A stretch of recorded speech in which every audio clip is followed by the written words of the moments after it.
And we're live. Welcome, welcome, welcome to Marketing Adventures with Carmel. If you're watching this on YouTube, please make sure that you subscribe and hit that bell so that you can be reminded. Also, if you are on social media and you heard, give us a like, give us a thumbs up, or give us a comment underneath.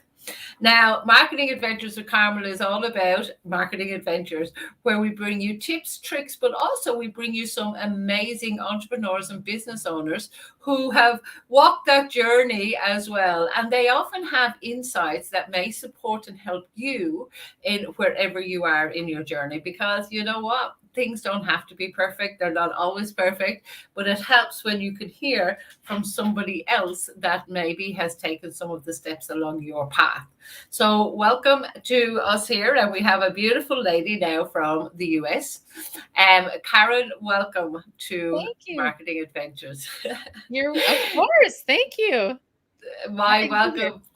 My pleasure to have you here. Now, we're going to be talking about ignite your confidence and stop holding back today. But let me introduce you correctly, Karen, and not just say, hey, here's Karen. So Karen is a former corporate leader turned professional speaker. So we've all been, not all, but a lot of us have been in a corporate environment and had things maybe as a side gig before. And that transition into doing something for yourself or your own business or your own thing can be fraught with some, hiccups along the way. But Karen specializes in communication, and she's fiercely committed to equipping women. We were just talking about that a moment ago. Is that Carmel speaks slower, but particularly equipping women in business to speak with clarity and stand out with that unshakable confidence. And that's quite often something that stops us speaking our truth or stepping out and doing things, is because underneath we're not that confident. So over her 20 plus year career, she's gained rave reviews from clients such as, now wait for this, such as NASA, Facebook, Google, Netflix, Sephora, AT&T, who I'm not sure who that is, but you can tell us, Levi's, and United Healthcare. So there's a few big names in there, so it's really exciting. Karen has traveled the globe consulting with professionals on their communication skills. So I shouldn't have talked so fast when we started this interview. And Karen's mission is to eradicate self-doubt so women can stop holding back and start taking their seat at the table, especially in a world of maybe a male-dominated industry. One of the ways she does this is through her podcast, Ignite Your Confidence with Karen. So, Karen, after all of that, welcome, welcome, welcome. And I'm so excited to chat to you about igniting your confidence. But tell us a little bit more about who Karen is. What brought Karen to here and where she's at right now? Yeah, absolutely. Well, thank you very much for having me. I am originally from Minneapolis in the state of Minnesota, bordering Canada. And ever since I was a kid, I had this dream to live in San Francisco. So I would say, in addition to being really obsessed with communication, I'm also a follower of dreams. And I'm very proud to say that I generally tend to get something on my mind and then I go for it. So that's a little bit about me more philosophically, I suppose. But I grew up with 9 kids in the family. So I was the last of 9. And my parents were pretty old school, meaning my dad was the head of the household, as they say, and he's the one that had the job. And my mom, well, the outside of work job, let's be honest. Yeah. My mom raised all of us and she was a homemaker. And the reason I bring that up is that my dad was pretty much the guy that called the shots in the household. So what I learned as a kid is that you needed to look to a man or an authority figure to give you permission to do things. Yeah. And that led me on this journey of really most of my life trying to prove myself that I was good enough and all of these things that I really wanted from my dad as I ended up being a very compliant little girl. Now, when the other thing that's kind of cool, the juxtaposition of this is that my dad also taught me that you can get anything you want as long as you have enough persistence and determination. And I would add grit in there. He certainly had plenty of that himself. And we were negotiating when I was 6 years old. In fact, he was teaching me how to negotiate at flea markets. So I wasn't afraid to ask for things, but there was a lot of holding back related to my own value. So when it was things related to somebody just looking at me as Karen rather than what I could produce for them in the workplace, that was different. So I think we're all complex beings, but the long and short of it is I really learned through the modeling of my parents' relationship that I didn't necessarily have a voice. So that was interesting at times where I would feel intimidated. And in certain environments, I really wasn't aligned on the outside with what my inside felt. So I would hold back from sharing my real opinion sometimes, or I would try to morph myself to, well, let's look at what everybody else thinks. And I didn't like to rock the boat or anything like that. But in my position and the workplace and with clients, I was very confident. So people on the outside wouldn't necessarily have known that, but I really wanted to move to a place where I was aligned on the inside, just like the outside, or in other words, the other way around. So that to me is where the freedom came, not that long ago. So that's what led me to my mission. Once I realized, oh my gosh, I can do this. This is actually really empowering. I want every woman to feel this way. So that's what led me on this mission. And my goal is to reach 10 million women to overcome self-doubt. Wow, what a huge goal. That is awesome. Thank you for sharing that with us. And like what I loved about I'm actually your youngest child as well, believe it or Oh, not. Of all girls, my poor dad. oh He had my gosh. five daughters. But what I'm hearing there as well, and I think this is quite relevant for women of a certain age, is that we felt like we needed to have permission, not always from a father, but it was definitely from an authority figure. I Yeah. remember my dad saying in their time Mm-hmm. that the big gap in authority, like so if they met the priest, so I'm from an Irish Catholic background, but if Sure. they met the priest in the street, they'd have to tip their hat. And if they didn't have a hat, he'd have to lift his fringe, the fringe of his hair. Oh, And wow. even though maybe our era wasn't as the same as that, it was certainly filtered down a bit that, teachers, bosses, supervisors, whatever, there was definitely the doctors, the priests, the teachers all had that. I can't do it if the priest says I can't, or I can't do it if the teacher says I can't, or I can't do it if my boss says I can't. And I think that is, you've really hit on a very relevant point there, is seeking permission. And although we intellectually now know that we don't need it, there's still an old behavior or a belief there that sometimes we feel, oh, I can't do that. What will people think of me? Right.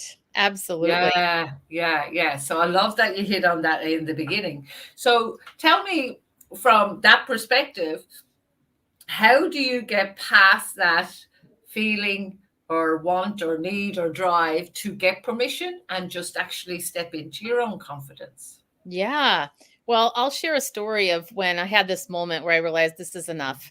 I was in the boardroom, I was in a senior leadership position in the corporate world and sitting around with my peers. My boss had suggested that we talk about something a few months prior. And I remember always not exactly feeling aligned with it, but I remember thinking, well, she's my boss, so I'm going to have to do it and just figure it out.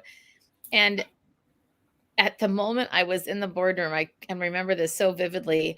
I was stymied with my speech. I was paralyzed and I was fumbling, and people were trying to save me. I could feel people making suggestions of how we could run the meeting, and I was so embarrassed. And I was absolutely mortified when my boss interjected and said, "Why don't we table this?"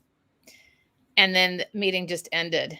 And she pulled me aside in her office and she said, "This is such a perfect example of where you didn't trust your gut." And that was a theme that I had had in that job. And she said, "If you had just said, hey, I don't even know why we're doing this. We talked about it months ago. Why don't we table it?" And when she said that, I thought, oh, that's actually possible. But it was Yeah. this whole new idea of, oh, I wouldn't have to do it. I mean, it feels ludicrous to me now, but I know that this is so soberly common, if that's the right phrase. Anyway, it's sobering to me that Yeah. it is so often I keep hearing more and more women, and my specialty is women over 40. And on one hand, I would like to think that most of us over 40 have figured things out and we don't care as much, or we're not as dependent upon I whatever. wish. I wish. I still don't know what I want to be when I grow up. Where does that come? I know, Yeah. exactly. So anyhow, it's rampant. It really is. Yeah. So I had that moment. I said, I got to stop this. Okay, so here's the tip that I would offer for people. I want to share a part 2 of that story to get to the tip. But my boss had challenged me too one time, because she said, you always come to the table with the research and everything and you say, what do we think? And she said, I want to know what you think. And that was also very surprising of, oh, I have to share my opinion, or she really wants my opinion. So here's what I started doing. And it made it really easy for me. It's saying I would come to the table with all the research as I normally would, or whatever it was that I was proposing. And instead of asking people first, I would say, here's my vote. What do you all think? So I Yeah. started shifting it to what I thought. And I found that a lot of people, particularly women, have really found that simple sentence starter very helpful. Here's what I think, or as simple as, or excuse me, here's my vote, or as simple as, here's what I think. So Yeah. that's what I started doing. And then it got easier and nobody died and nobody, I didn't lose my job. Yeah. I was Yeah. actually respected more. And that's what I want to remind people of, that tiptoeing around people because you think that, oh, I should say it this way because I'm going to look smarter, or I'm not going to be judged as much. That's That's not, and that's with the era of social media and everything, we have an illusion of, we look at somebody else, oh, but they're so expert in this and they're so perfect, and if I'm not like them. And I think along with the permission, what comes up for me as well was permission to fail, permission to stop. And I mean, what is failure anyway? Really, it's not failure, it's permission to find a new way of doing it. right. When we give ourselves permission to, and I gave myself permission a long time ago. That's why, you'll see me doing a Facebook Live or something and I'll go, oh my God, there's an airplane over me or whatever. Because that's real. I gave myself permission to not have it perfect and Mhm. to stuff it up and, to talk too fast sometimes or whatever. Yeah. But that's okay, because the people who need to hear your message will hear your message when it Yes. comes from that. I'm not afraid to stuff it up. I'm not afraid to, and you give yourself permission. Yes. Yes. Um, yeah. One of the things I wanted to ask you, when you were saying, when you were giving the story about your boss, and then you said it was a woman. Interestingly, over my working life, and I think in part I was this person at times myself in my corporate career, um, women in that environment often feel they have to be more than, so they step into a higher, harsher, masculine energy Mm-hmm. because they try and compete. So if they don't give themselves permission to bring up just their confidence, they actually hide it behind a harder, authoritarian confidence. Has Mm-hmm. that been your experience too? I have not had that, thankfully. Right. I mean, Oh, well. let's just say I was this particular job that I'm speaking of was 14 years, and she was the president of the company. So Right. she was very authentic, very much herself, and a really strong personality, but also really warm and wonderful. She was my best supporter and sometimes Yeah. my most challenging teacher. Yeah. She sounded amazing, even from the example that you gave. Yeah. So Yeah.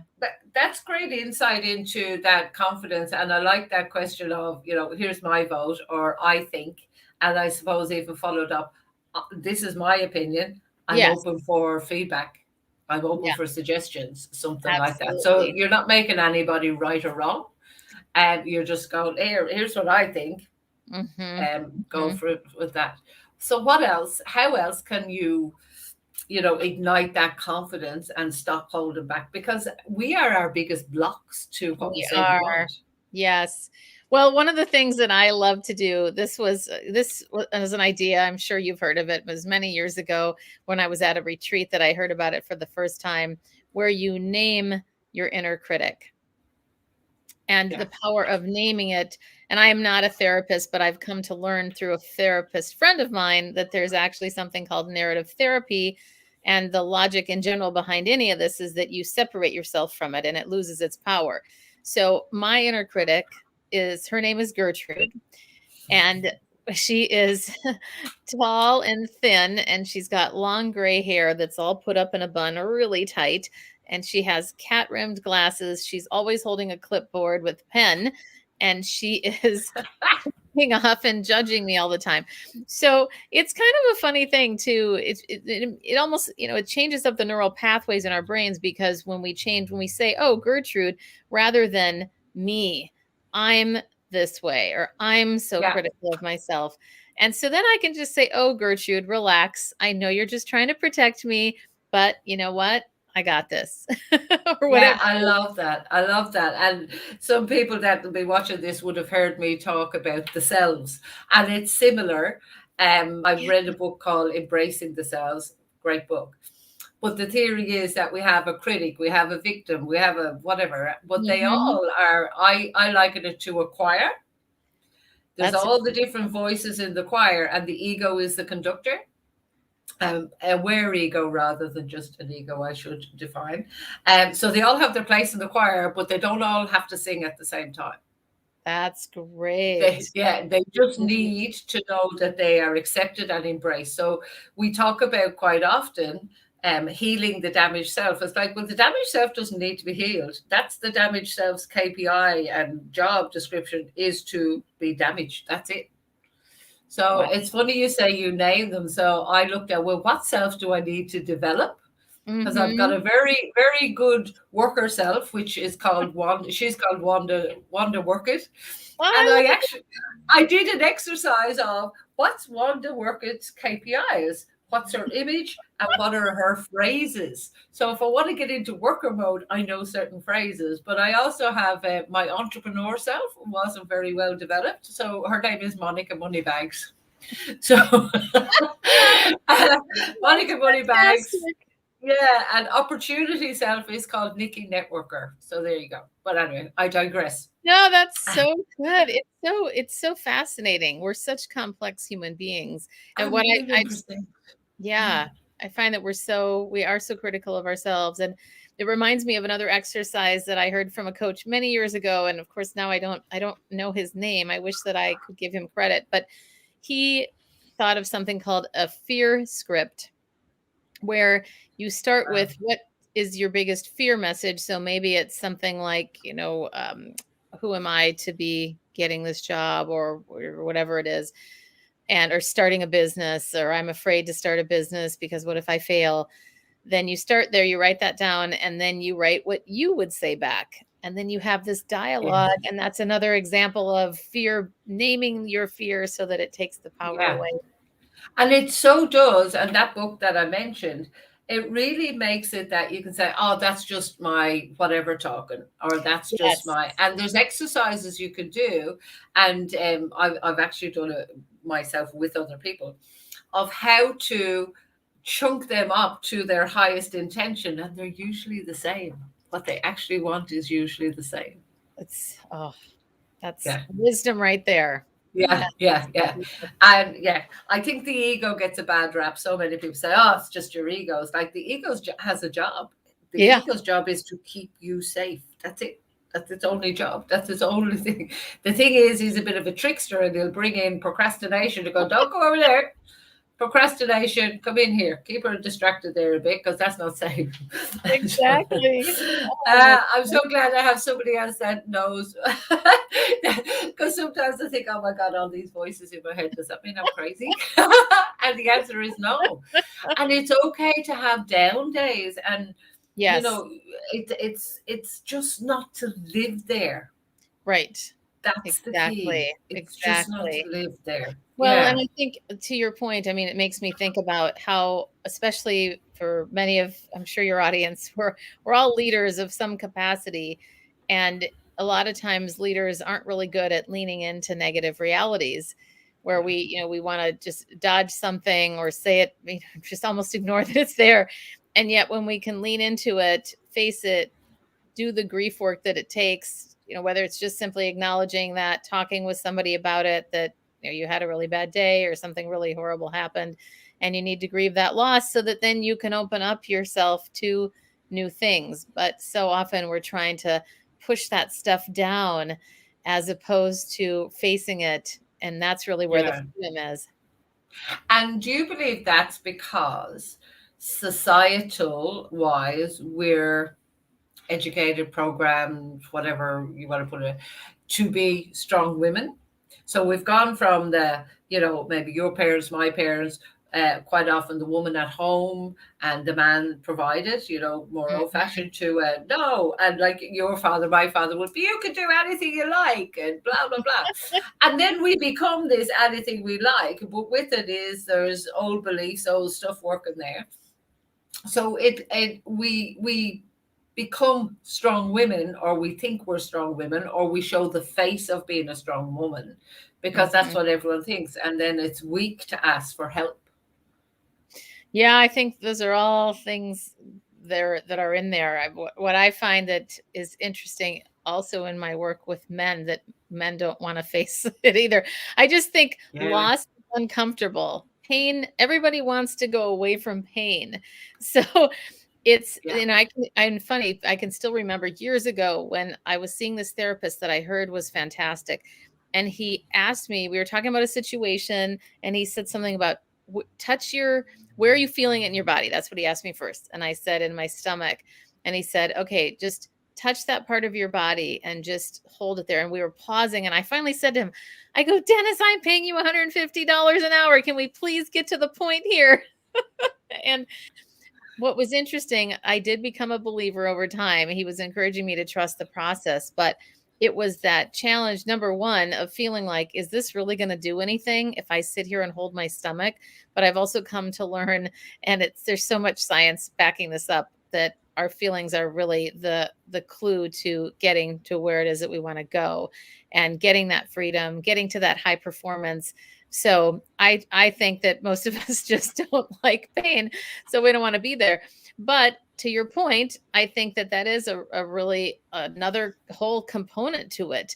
And it's vulnerable to ask for help. It's also Yeah. vulnerable to be in a place where you're grieving. Nobody wants to be in a vulnerable place because we always want to be in control.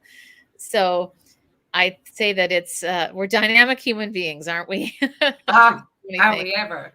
So tell us a little bit about, we mentioned a few top-notch names there. So you've worked with NASA, Facebook, Google, Netflix, etc. How Mhm. was it working with what would perceive from the outside to be, high-level companies? It's like, oh my God, surely the people in there must be this, that, and the other. Are they just people? The question is, people have a presumption that, oh, if they work for Google, they must be this kind of person. If they work for Right. NASA, they must be this kind of person. In your experience, do you find that people are people no matter where they are or where they work?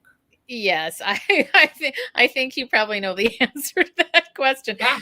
What I will expand on is that most of my work is done where I'm coaching people on video, where they're doing a video, we're watching it back. I'm looking at their executive presence as well as their message.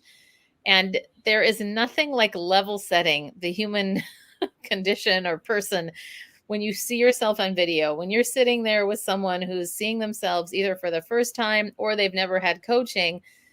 It's all, we're all in the same vulnerable place of, oh, look at, everybody goes first to what they didn't like, and I'm always trying to encourage people, no, no, no, start with what did you like, let's celebrate the things you Yeah. did well.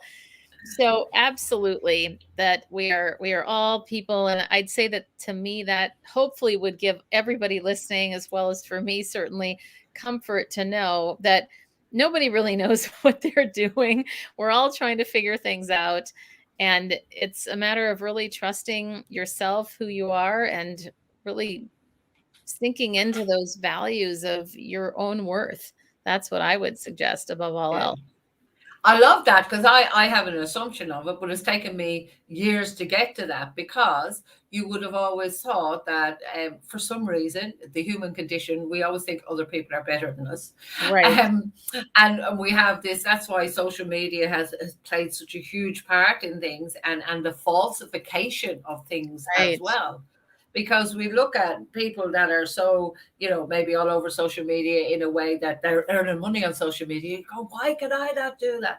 But there's so much work. There's so much stuff in behind it. Quite often they have a team behind them. There's so much stuff you Exactly. don't see. So when I read the, NASA, Facebook, Google, Netflix, their names, for example, that everybody knows. So an assumption would be, oh my God, if they work for that, there must be some kind of X, Y, or Z with it. Well, And and I it's think simply not true. the other thing to keep in mind is all of those companies and more that aren't even listed, all paid to solve some type of problem related to their communication. Yes, So yes, I yes, think yes. it just speaks to the fact that this is everywhere. We all need help, support, and tools for sure. Yeah. And now, so you've shared some tips about, stepping into your confidence. What else is there like in a business perspective? So for women specifically in business. So you've talked about, giving yourself permission and that we how complex we are. But what is it that for somebody who's sitting there, as you say, going, oh my God, I don't know how to start doing this. This is my opinion, or they're sitting in the background, not stepping up. What is Mhm. your insights that you can share with them? Sure. Yeah, I have a few of them. First of all, I want to talk about more of the external and then the internal. So, from an external perspective, the first thing that I would do is start recording yourself so you see how you come across. Most people don't want to, they might be willing to record, but most people don't want to watch or they won't do it on their Yeah. own. So, and I don't like it either. You know, Yeah.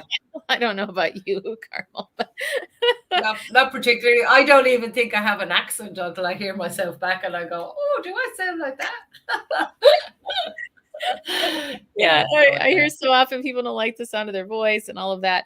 But the first thing I would say is do that. And I say that from an external perspective because those are things that are actually pretty easy. I would say simple to fix. Maybe not easy because everything can sound simple, but is it really easy? But things like a lot of times, we have a more serious expression when we're thinking hard and then we come across as unapproachable. So the simple act of remembering to raise our eyebrows or smile a little bit occasionally, to project our voice. As women, we don't project our voices enough and we often speak with a question mark when it's really a statement. Yes, So yes, it that's is, very prevalent here in Australia. oh We tend to yes. go up at the end of it. Mhm. Yeah, very much. Yeah. Yeah. So all those nuances can help us with simply realizing, wow, I could actually tweak that. And all of a sudden, right then and there, you're going to feel more confident. Whether you sit down with a friend to watch it, maybe, I mean, you could just watch it yourself too, ideally with a coach, and really get an idea of, well, what is working? And then starting with that too, looking at what's working to leverage your strengths, not to focus right away on, oh, I hated how my voice sounded or I hated this. So that would be one thing. The other thing that I would recommend more from the inside is to figure out the simple question. And Simon Sinek talks about it all the time. The whole book that he wrote called Start with Why.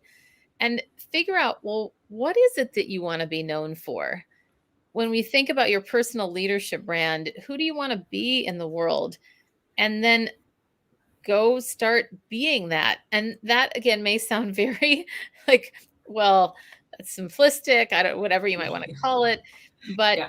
it's also amazing to me how often people are in this fighting this disparity gap of how they think they're coming across versus how they actually are coming across. Yeah. And I see this with video a lot, but I can remember once being at a retreat that was pretty intense and it was called Impact. The goal was to go and to find out, well, what kind of impact are you having on the world and actually to get real feedback from strangers. So if you imagine 30 people sitting in a circle in a hotel ballroom And the facilitator says, okay, so who wants to start? Who wants to tell us what you want to represent in the world? And he just suggested one word. So this woman said, well, I think I represent joy. And we had been around together for a couple of days already. So they didn't just throw us into this. Yeah. But this woman came up to the front, and I remember thinking, ooh, like she doesn't represent me. Like she wasn't very friendly on the outset. You know, I don't know her personality, but how she came across was not particularly joyful. Yeah. So she really made herself vulnerable, went up to the front, and I almost felt I was nervous for her because the facilitator said, okay, so, and everybody's sitting around, 29 people, 30 people. And he said, stand if you think that, I'll call her Sue, if you think that Sue represents joy. And not very many people stood up. And she was really surprised. And that was where her work started. So then it was, okay, well, what do I need to do to show more of what I want to on the outside? And so I know that's a little like a deeper thing for everybody to think about, but I would say starting with your purpose and your why, and like, just simply, why do you like the job that you're in? Or why are you running the business that you're in? And if you can start building your confidence on what it is, like who you are, what you value. And I have a whole worksheet on this in my group coaching program, and I'd be happy to give it to anybody that wants to email me. I can just give you the worksheet, but it's a great worksheet because it explores like, what is my point of differentiation? How am I different from everybody else? You know, all these things. And I know you're the expert on a lot of these things, Carmel, but I wanted to bring that up. I mean, that's my little bit of the branding space that I dabble in, but more from the perspective of how do you want people to talk about you when you leave the room. Yeah. Absolutely. So those are some things that I would suggest to think about. But to think about, and it's quite confronting doing what you did in that deeper thing, but it's even confronting looking at your video back. And you know, video is one of the areas I love. And believe it or not, years and years ago, my mom didn't know how I would actually cope with getting my wedding photos taken. I was so camera shy. Like if ever there was a video or a photo, I was in the back, or I suddenly had to go to the toilet. I was horrendous. I was known for it. It's going, hang on, we had a party. Why is there no photos of Carmel? Carmel was not in anything. Wow. So I know. And look at me now. But I do get that it was that people are very reluctant to watch themselves on video. Number one, nobody else is going to see it if you don't want them to.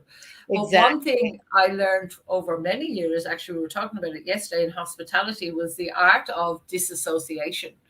Because in hospitality, you always had to go into work, and we were always told, hang your troubles up at the door because they'll be there when you go back out, and put a smile on your face and whatever. And I know in the US, it's very high on customer service. So you had to pretend everything was okay, regardless of whether it was or not.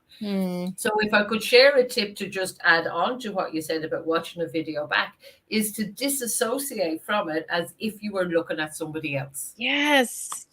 You really need to be able to do that. And look, disassociation became a problem for me because I disassociated from everything.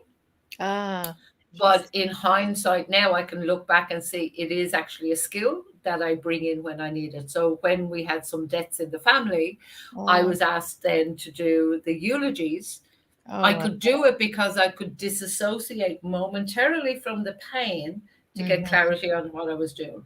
So when you can disassociate just momentarily from the discomfort of listening to yourself or watching yourself on that video, that can make all the difference to how you present. And look, I was interviewing somebody yesterday, and somebody sent me a screenshot and said, you look so annoyed. And I was like, and it was only because I wasn't doing it as a live interview, but the person I was interviewing were doing it to, you know, snapshot and do tips of this person. I was writing at the same time, so I was concentrating. So I was like, this, which is obviously my concentration phase. But I think that key of using video in this era, particularly because everybody's using video.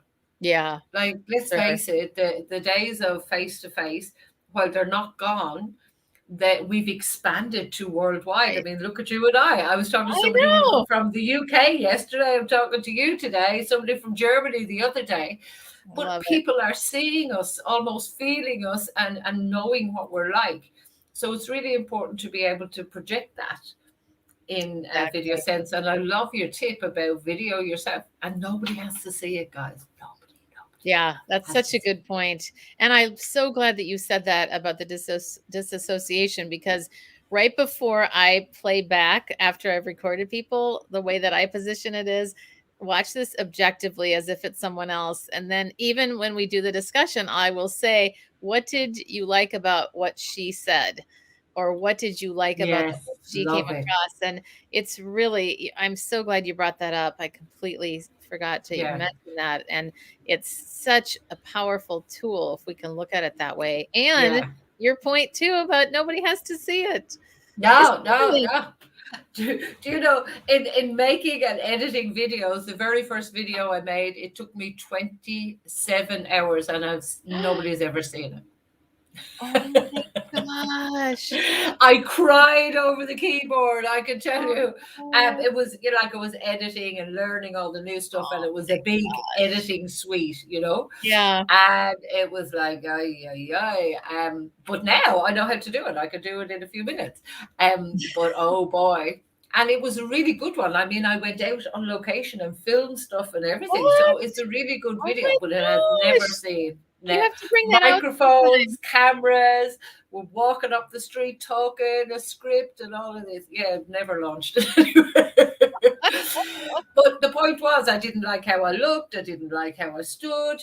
But I learned so much from the process, Mm, because I went, okay, that's the way I was walking in that. Well, now I need to just change it, or I need to put my shoulders back a bit, or I need to hold my head up more to make sure that the sound is coming out.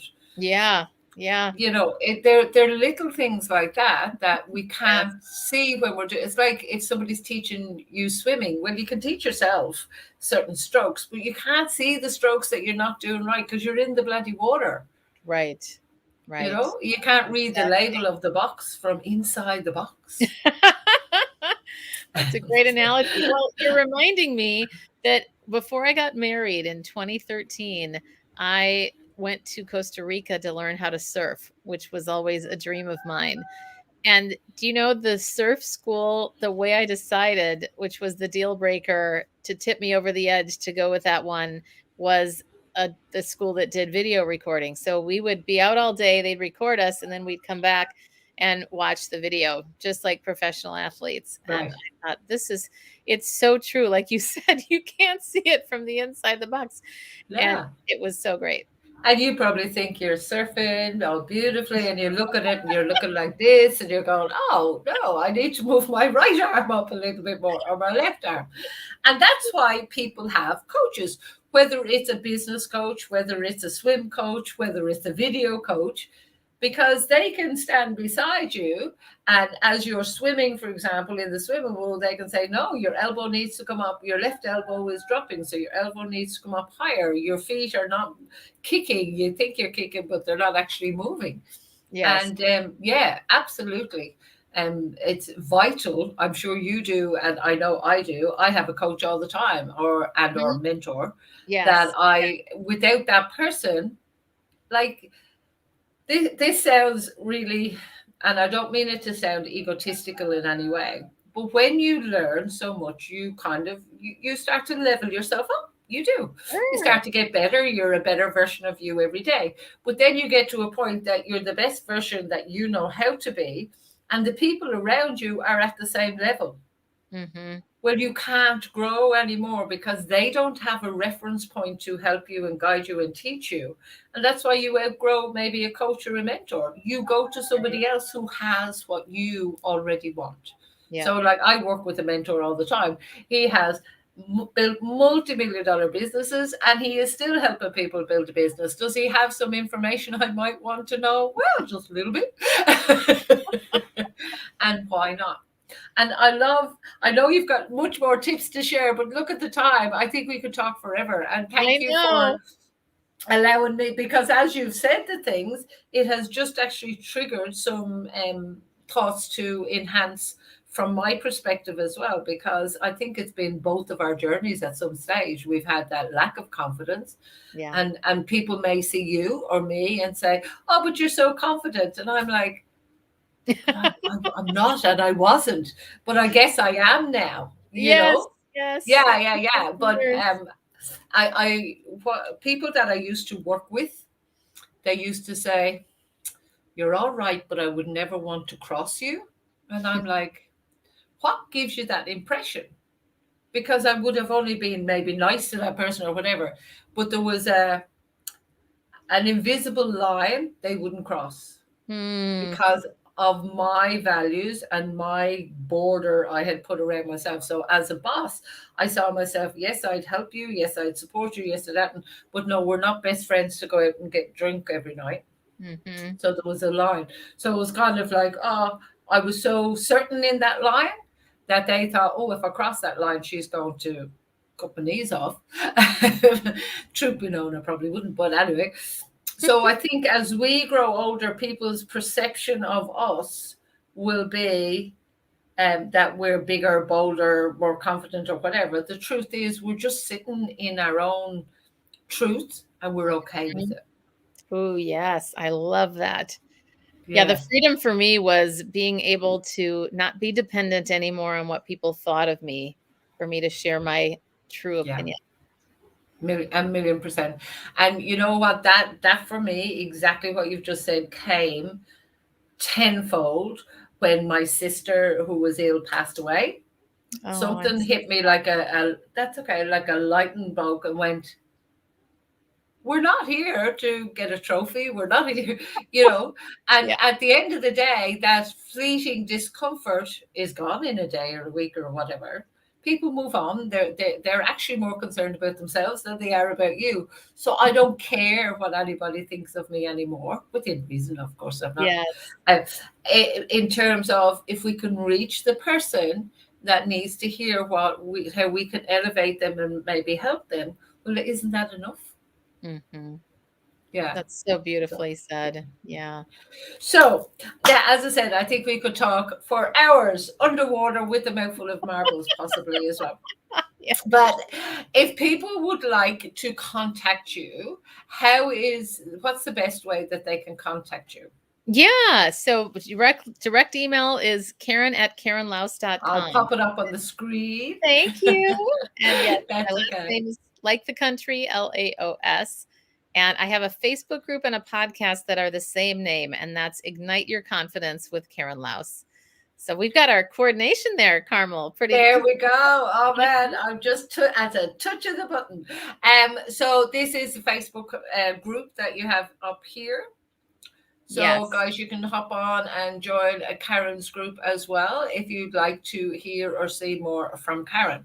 Now, Karen, I can't let you go without asking the question that I always ask my guests at the end of the show, which is, if you were not doing what you're doing right now, what would you be doing instead? Oh gosh. I'd love to say something fun and exotic, but no, the truth is actually it is a food and travel critic. I would love to be paid to travel around the world, and I already travel around a lot and love to try new foods and things. So I would say that would be the number one thing. I love it. Less exotic would be an event planner because I love producing.